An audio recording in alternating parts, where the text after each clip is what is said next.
पहले ट्रीटमेंट में इस तरह गन्ने में कल्लों की संख्या ज़्यादा हो गई है।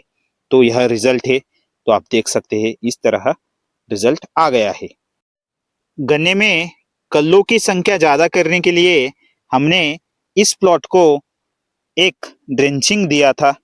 ड्रेंचिंग का रिजल्ट आप देख सकते हैं। इस तरह गन्ने में कल्लों की संख्या ज़्यादा हो गई है।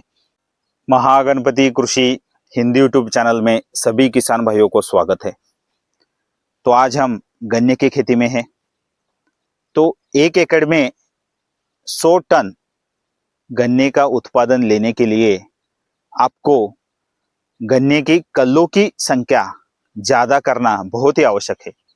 एक बार कल्लों की संख्या ज़्यादा हो गई तो आप 100 टन 1 एकड़ में 100 टन उत्पादन ले सकते हैं। तो कल्लों की संख्या ज़्यादा करने के लिए हम इस प्लॉट को 3 ट्रीटमेंट देने वाले हैं।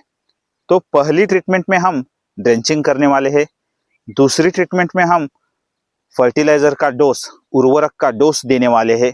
और तीसरी ट्रीटमेंट में हम स्प्रे देने वाले हैं।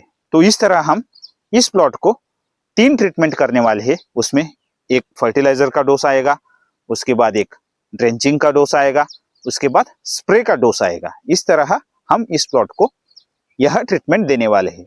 तो हम 3 ट्रीटमेंट से इस प्लॉट की कल्लों की संख्या ज्यादा करने वाले हैं।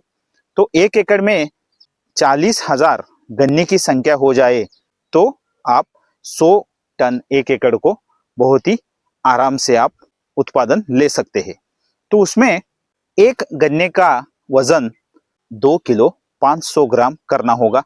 इससे आपको 1 एकड़ में 100 टन गन्ने का उत्पादन मिल जाएगा। गन्ने में कल्लों की संख्या ज्यादा करने के लिए हमने इस प्लॉट को एक ड्रेंचिंग दिया है। उस ड्रेंचिंग में हमने टॉनिक का यूज किया है और उसके साथ हमने वाटर सॉल्युबल फर्टिलाइजर का, वाटर सॉल्युबल उर्वरक का यूज किया है। तो उसकी जानकारी देने से पहले आपको मैं एक बात बताना चाहता हूं। तो आप इस चैनल में नए हैं तो आप गन्ने का उत्पादन 1 एकड़ में 100 टन गन्ने का उत्पादन लेने के लिए किस तरह आपको बेसल डोज का यूज करना चाहिए और कौन सी पहली ड्रेंचिंग लेनी चाहिए और कौन सा उर्वरक का डोज आपको पहले लेना चाहिए और पहला स्प्रे कौन सा करना चाहिए, यह सभी जानकारी आपको महागणपति कृषि हिंदी यूट्यूब चैनल में मिल जाएगी। तो आते हैं आज के टॉपिक के ऊपर। तो गन्ने में कल्लों की संख्या ज्यादा करने के लिए हमने ड्रेंचिंग में 12-61-00 यह वाटर सॉल्युबल फर्टिलाइजर का यूज किया है 100 ग्राम प्रति पंप को।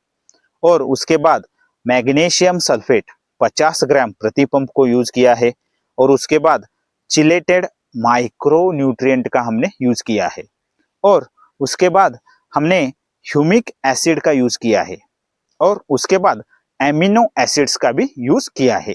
तो इस तरह हमने ड्रेंचिंग में 12-61-00 वाटर सॉल्युबल फर्टिलाइजर का यूज किया है, मैग्नीशियम सल्फेट इसका यूज किया है और micro nutrient, chelated micro nutrient का हमने यूज किया है। और उसके बाद हमने ह्यूमिक एसिड का यूज किया है और उसके साथ ही साथ हमने एमिनो एसिड्स का भी यूज किया है। तो इस तरह यह ड्रेंचिंग हमने इस गन्ने के प्लॉट को दी है। तो यह ड्रेंचिंग आपको गन्ने के प्लांटेशन होने के 25 दिन बाद आपको यह ड्रेंचिंग करनी होगी। तो यह पहली ट्रीटमेंट है। कल्लों की संख्या ज्यादा करने के लिए आपको यह पहली ट्रीटमेंट लेनी होगी। कल्लों की संख्या ज्यादा करने के लिए आपको दूसरी ट्रीटमेंट कौन सी लेनी होगी, यह जानकारी मैं आपको अगले वीडियो में बताऊंगा। 1 एकड़ में 100 टन गन्ने का उत्पादन, यह प्लेलिस्ट महागणपति कृषि हिंदी यूट्यूब चैनल में है। तो बेसल डोज से लेकर ड्रेंचिंग, स्प्रे, फर्टिलाइजर का डोज, उर्वरक का डोज, यह सभी जानकारी आपको वह मिल जाएगी। तो वह आप देखिए और अपने गन्ने की खेती की शुरुआत कीजिए। तो मिलते हैं नेक्स्ट वीडियो में। थैंक यू, धन्यवाद।